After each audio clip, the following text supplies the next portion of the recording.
Senator Kamala Harris has been judged for her actions. She's been judged for her actions. And a lot of people don't like that. They don't think it's fair for you to judge Senator Kamala Harris on what she did as a prosecutor. They don't think it's fair for you to judge her on what she did as the Attorney General of California. They don't think it's fair for you to judge her on statements that she made, speeches that she gave. Nothing.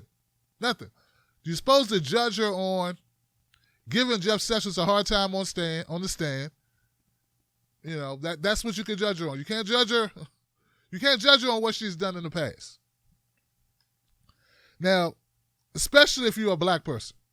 See, if you're a white person, you can judge her on whatever you want to judge her on. If you are a member of the LGBTQ community, you can judge her on whatever you want. But if you are black, you cannot judge her on just anything, because anything you judge her on, they say it's going to be because she is married to a white guy. Okay, I want to really know, guys, how many of you even know? First of all, I talked to people this weekend. They didn't even know she was married. Kamala Harris is not as popular as they want you to imagine her to be. Okay? We're political junkies. We pay attention to stuff. A lot of people who work for a living, maybe you're an artist in the music, or maybe you're an artist in the drawing and artwork, or like you do sketches. Maybe you're a filmmaker, I don't know. Or maybe you're a construction worker. What I'm trying to get people to know is that other people have other lives. They don't pay attention to politics all that much. A lot of people don't know who Kamala Harris is, nor do they know what color her husband is. But see, that's the new talking point. I know it sounds crazy, right? But that's the thing. It's crazy and it's a talking point. It don't matter. Here goes some people talking about Kamala Harris, defending Kamala Harris from the invisible, you can't call them racist, I don't know what you call them. People that don't want us, the races to mix or something. I don't know. I don't know. Crazy. This may not be the only controversy surrounding race that she is going to have to deal with moving forward. I think that this is just a start of a lot of controversies that are going to come her way, because she's a black woman. She's going to face a lot of scrutiny in a similar way, but not the exact same way that Barack Obama did. So one thing I think that's going to come up is the fact that her husband is white. And I think that certain men of color will have an issue with this. And I just want to put a marker down here to say that if you have an issue with that, you need to work that out in therapy and not at the ballot box. That's right. That is right. Yeah. Yeah, you need to work that out at the ballot box, man. A lot of you black guys are not going to like the fact that Kamala is married to a white guy.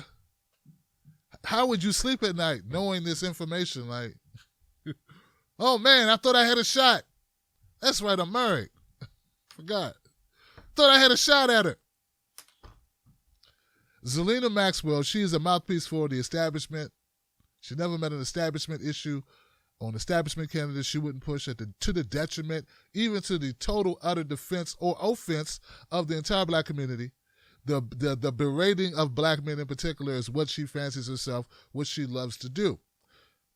Also, as you can see in that clip, she gave a little smile at the end of the clip. If you have an issue with that, you need to work that out in therapy and not at the ballot box. That's right. That is right. Yeah. The little grin, anybody catch the little grin that she gave at the end of the clip? Which she told us to seek therapy, as if she was talking to 2-year-old people. She was talking to children. Though she clearly was talking to grown men. Grown men. She said, you need to seek therapy. Well, I don't know what it is, but for some reason, Zelina Maxwell didn't expect to get any backlash from that. No, I didn't expect people to push back on social media. Though she has most social media accounts on Twitter and Facebook and YouTube and Instagram. Well, not YouTube. Facebook, Twitter, Instagram. Yeah, she's all over social media with public profiles, but she did not expect anybody to say, hey, lady, who the hell are you talking to like that? And why are you creating this false narrative about Kamala Harris as if black men can't judge her based on her record like everybody else does? And why aren't you considering maybe there'll be some white people who wouldn't vote for her because she married a white guy?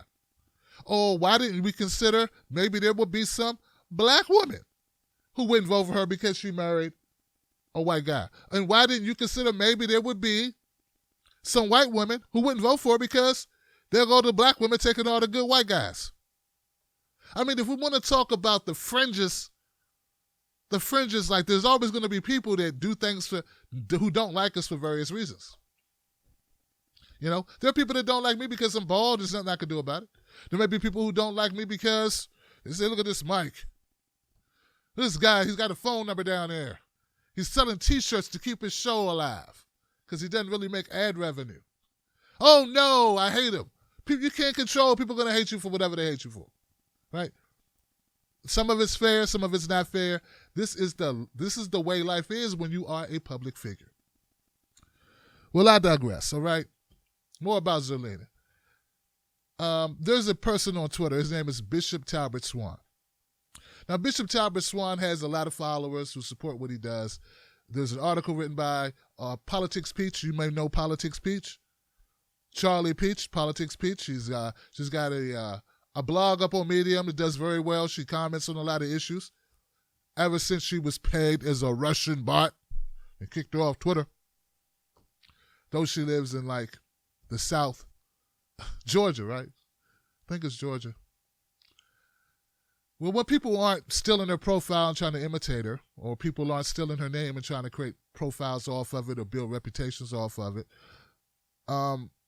she's busy writing articles that are getting published that people love. Anyway, so Bishop Talbert Swan, he made some comments, and his people, you know, decided Zelina Maxwell, they didn't like what she said, so she's been getting a lot of heat from a lot of people. And I think when you toy with people, when you go at people on a platform such as MSNBC, you're basically punching down at a lot of people, which is always bad news. So anyway, there's been a back and forth between Zelina Maxwell and Bishop Talbert. And, you know, Zelina has people from other contributors from MSNBC jumping in it, going at Talbert. I think the last thing, Zelina's calling him a hotep, which is basically someone who's black power on steroids. Totally forgetting that Bishop Talbot is actually a bishop who oversees a number of congregations. I think that number's around 30 or 40 different congregations. Actually a Christian man of God, right? But she said he's a hotep because he wants to support Kamala Harris. So it's a whole bunch of stuff. But the bottom line is this. There's a video, a response that Talbot put out about Zelina Maxwell, about this whole narrative about black men. And we've been through this before. If it's not Zelina Maxwell, it's Simone Sanders. I've been in this, sort of like this back and forth with these people because for some reason, guys, black men are not allowed to dislike black candidates. Now, we can dislike white ones all day, but if we dislike a black candidate for any reason, we get ostracized. We get pummeled in the media. And we don't just get pummeled on social media. We get pummeled from places like MSNBC, where Simone Sanders gets to be on a panel, a Joy Reid panel, and berates us. Or Zelina Maxwell's on a Joy Reid panel. Or some other platform on MSNBC where she's able to berate us and punch down at us for not supporting, whether it be Kamala Harris or anyone else who happens to be or is brown-skinned. But that's not considered racism. That's considered us being self-hating. And once again, the underlying narrative is that black men are specifically black men are unable to be critical thinkers. We're unable to decide which candidates better speak to us. We're unable to judge candidates, and we need their help and their guidance because we're just incapable of it. So Bishop Talbot Swan, he put out a video, and I want to share it with you. Or being labeled as sexist. And it doesn't matter if you critique her based on superficial things, as some have, like her marriage and her ancestry, or like many of us have, based upon her record and her policies. to silence the voice of black men who won't line up and walk in lockstep and support Kamala Harris or be quiet and not criticize her. They've decided to try to dismiss all of us. So this certain news commentator has decided to malign me and my followers, calling me Bishop Hotep, and telling me and my followers that we need therapy. Girl, I'm living my best life, all right? I'm out here on the vineyard while you're sitting here sweating how people decide to respond to this presidential election and who they decide to support, which is their business. But in any case, if you don't want your opinions and what you have to say about the election critiqued, you shouldn't be on TV talking about it. So at the end of the day, it's an infantile and sophomoric way of avoiding really engaging the substantive issues if you just summarily dismiss the opinions and legitimate concerns of all black men by labeling them as hoteps and sexist and all of that. Then you don't have to really deal with the issues. The bottom line is the sister has some real issues that she has to be accountable to. And yes, we have the right to call her into accountability, and that's exactly what we're going to keep on doing. So anyway, I got to go back down here with my peep.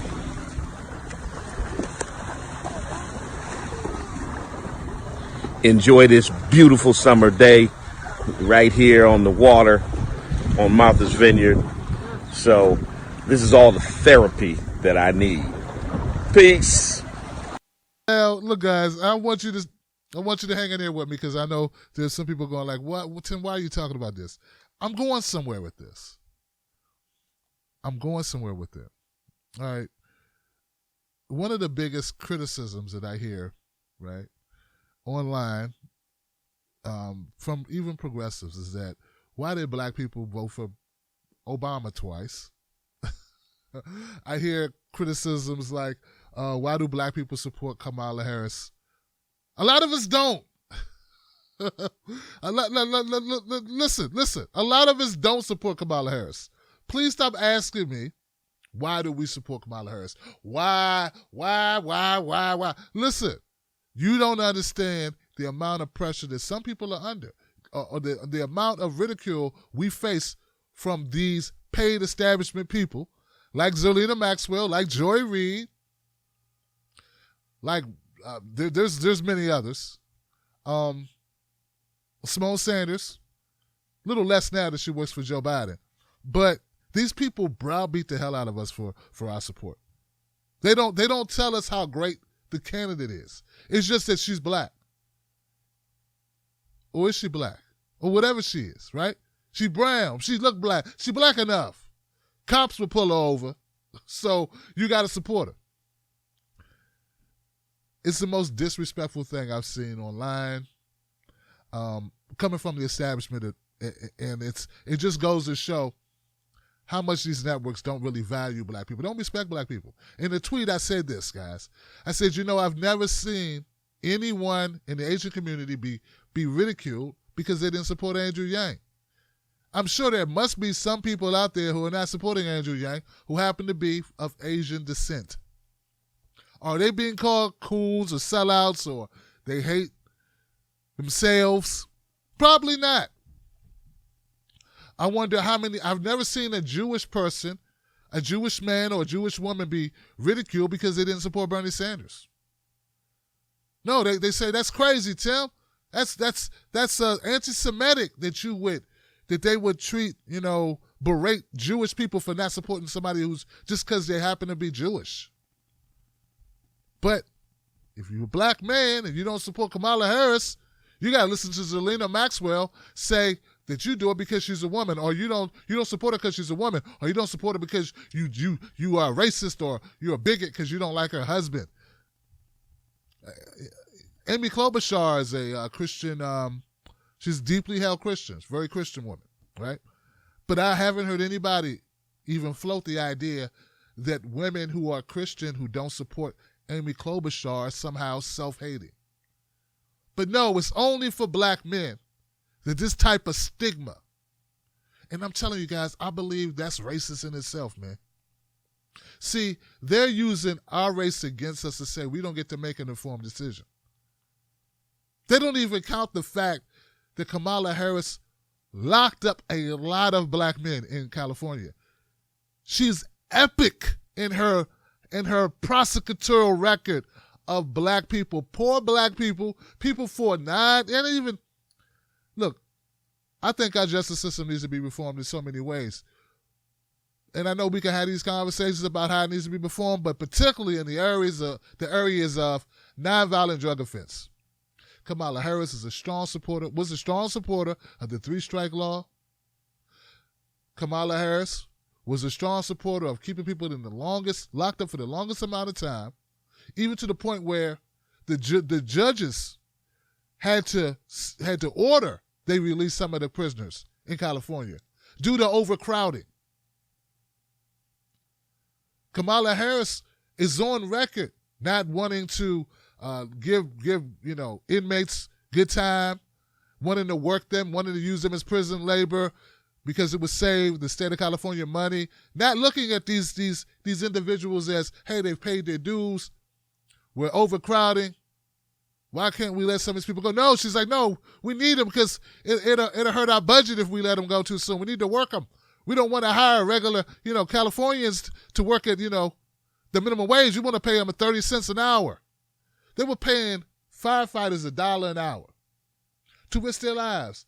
And a lot of those firefighters were happy to do it because, well, those temporary inmate firefighters were happy to do it because they wanted to get out. They wanted to do something, And I understand that, but they were being exploited. It's still exploitation.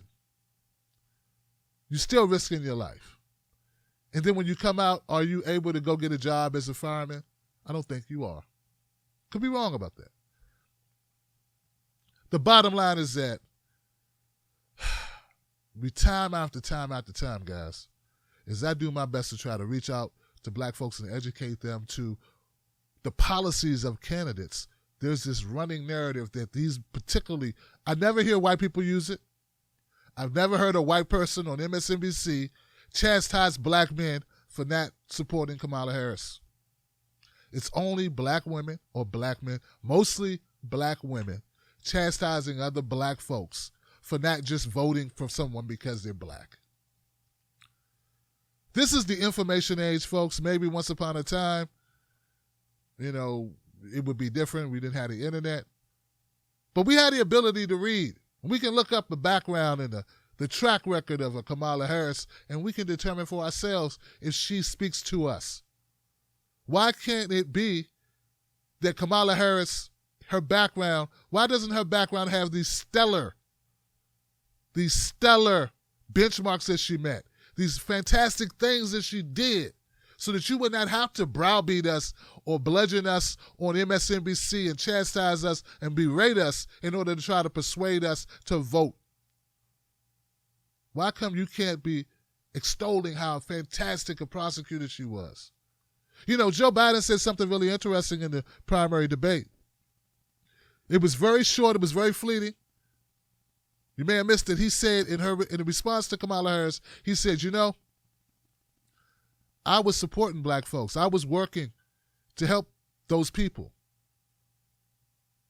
I took a huge pay cut to go be a public defender, not a prosecutor. A lot of people didn't pay attention to it, but some of us did pay attention to it. Obviously, I paid attention to it. Kamala Harris did not have to be a prosecutor. She chose to do that.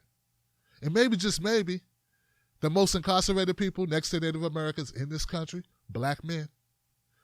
Well, actually, black men are the most incarcerated men in the world due to our numbers in America. Maybe we don't want to elect a prosecutor. And if that's our stance, you know what? I believe we're perfectly justified in that stance. Because we're not required to support a prosecutor or a cop. Maybe prosecutors and cops shouldn't be president. Well, whether they should be or shouldn't be, it's still up to the voters. And it doesn't make us sexist or self-hating, and least of all, hating of her husband. I don't even know the guy. Why would I give a damn if he's white? And I want everybody watching to think about how you would feel if someone got to go on network TV, face no repercussions, none at all, for berating you and disrespecting you, offending you to the level that she does. I'm highly offended that she gets to do that time and time again, that it is allowed, that she can get up there and paint black men as misogynist and racist. What study have you done, Zerlina Maxwell, that you can even make this assertion that black men won't support her because she's married to a white man? She doesn't have to provide any evidence. She can just say it. She can just say it. Zerlina Maxwell should be removed from MSNBC. She shouldn't have a job there. If she was a white woman, she'd be removed.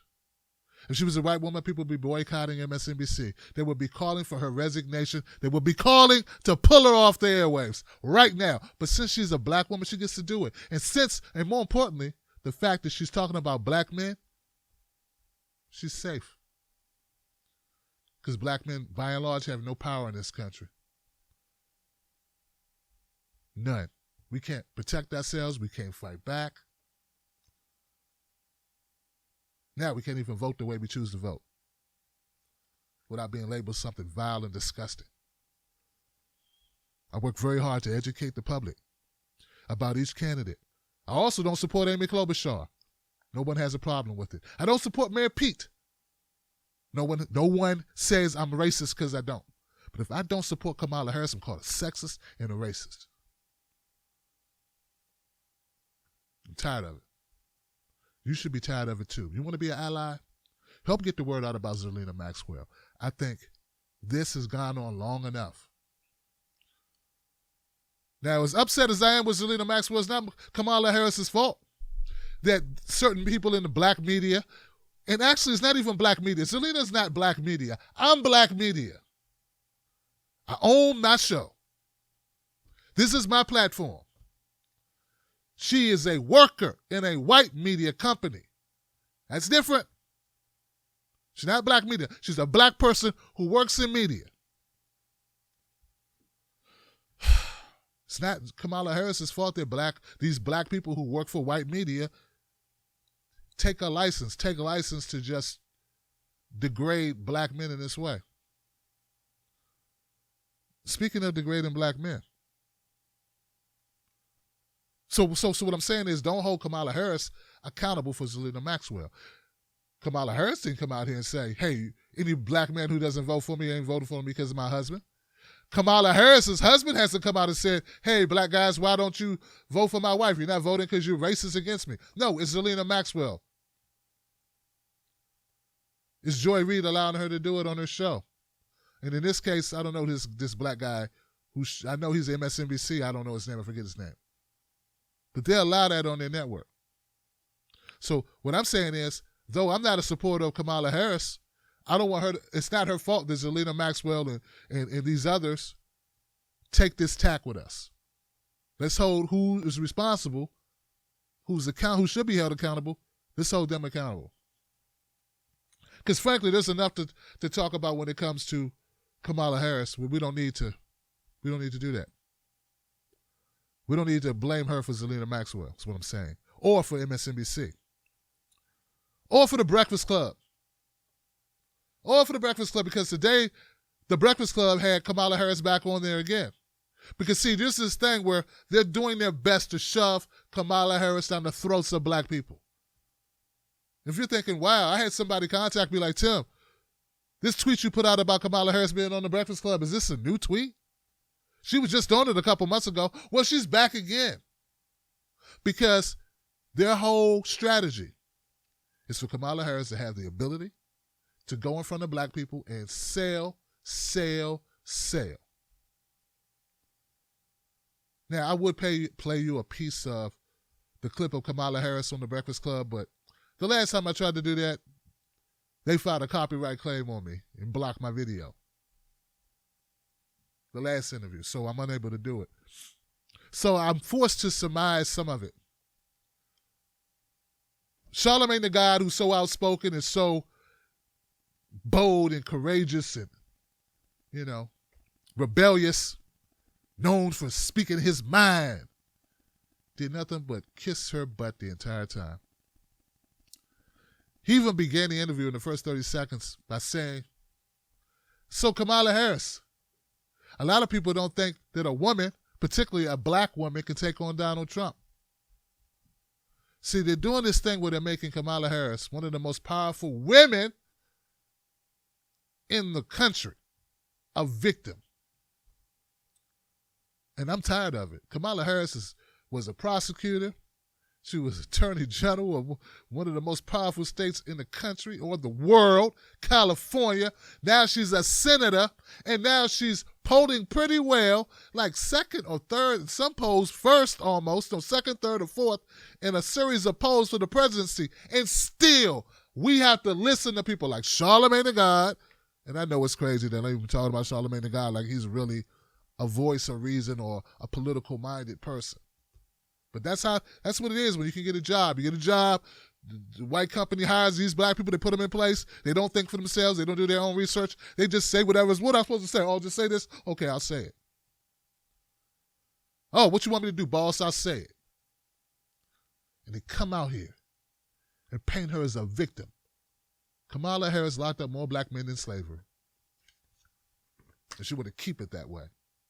Kamala Harris was so far right that she beat the Republican she was running against for the job of Attorney General. That's how far to the right she was. She done ran from the left to the right to the middle, everywhere she had to run in order to get power.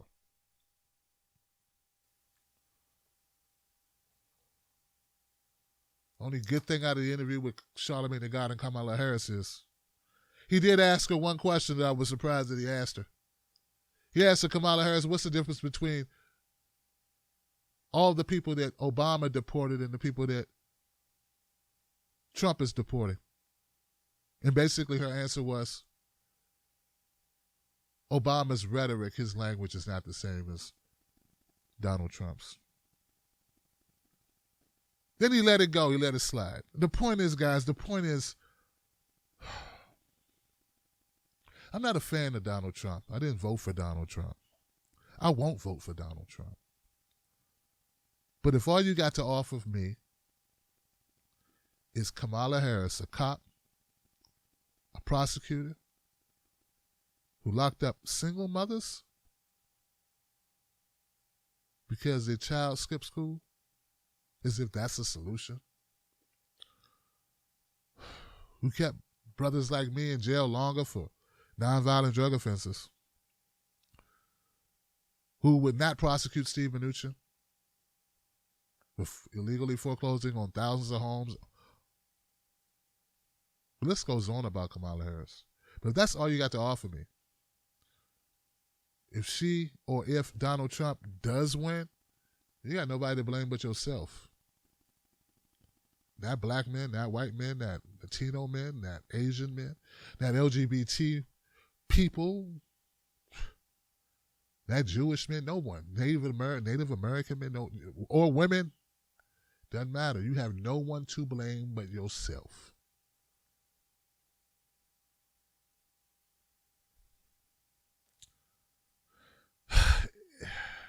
I feel like I've gone on too long with Kamala Harris at this point. But she's everywhere I look. Everywhere I go, more Kamala. If it's not on MSNBC, them shoving her down our throats. If it's not on The Breakfast Club, the second time in 3 months, she's on The View today as well. Yeah, she's on The View. Here goes a little bit of that. Hey, it's not my fault, guys. It's the news. It's what they want to do. They want to bombard us with Kamala Harris. Beat us into submission with her elegance and her veracity, her vocacious abilities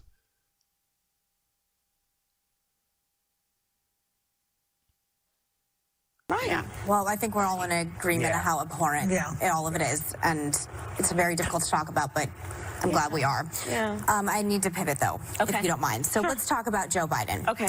And your confrontation with him at the debate like we just saw. So back in January, you told NPR News, quote, "You're not going to hear me criticize Joe Biden. I think he's a great guy." There's another woman of color in the race, Congresswoman Tulsi Gabbard, who has denounced your attack as a, quote, political ploy, given that your position on busing doesn't seem all that different from Joe Biden. So I think a lot of people are curious what happened to that promise, and what would you say to Congresswoman Gabbard? I have attacking Joe Biden, but I am going to point out our differences of opinion on a very critical moment in the history of the United States.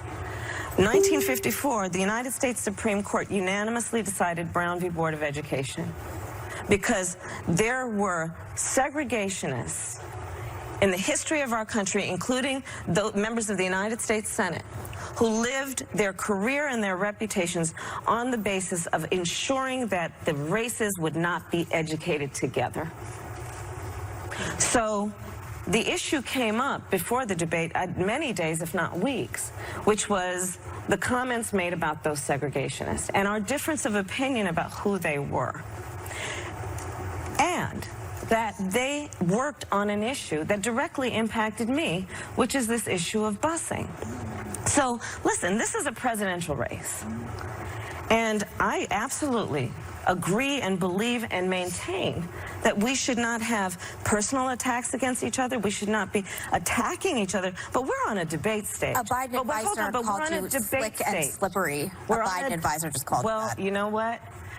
We're on a debate stage. And if you have not prepared and you're not ready for somebody to point out a difference of opinion about the history of segregation in our country and what was necessary to deal with that, which at that time was busing, then you're probably not ready. Kamala, a lot of people were not for busing. I remember that. Black people, white people, everybody was sort of against it. There was like a small percentage. Now that you look back on it, you think it's a good idea? If I were serving in the United States Senate 40 years ago, when Joe Biden was serving there, we would have been on opposite sides. You would have said that busing is good. I would, but let me tell you why. Because at that time, we had people leading state houses. We had people holding very high positions of authority and power in our country who were dead set on the segregation of the races, on the issue of integration of our public schools. That's why Brown v. Board of Education had to go to the United States Supreme Court. That's why Earl Warren, because this issue was so important, if you read his history, he said, this is such a fundamental issue about fairness in our country that it is critically important the court is unanimous in this decision, because this should not be about politics. It is a core issue of what's right in our country. And so, and why did it have to go to the United States Supreme Court? Because there was violent, and I'm not saying that word casually, violent resistance to the desegregation of schools. And I think I hear what you're saying. I think some of the criticism was there were T-shirts made immediately, and that your photo was put up, I think, within a few minutes of the statement being said. So I think that's what Congresswoman Gabbard was speaking of. I haven't talked about it, but I just think that on this issue, we disagree, and it should not be characterized as a personal conflict. We disagree. Okay. We'll be right back.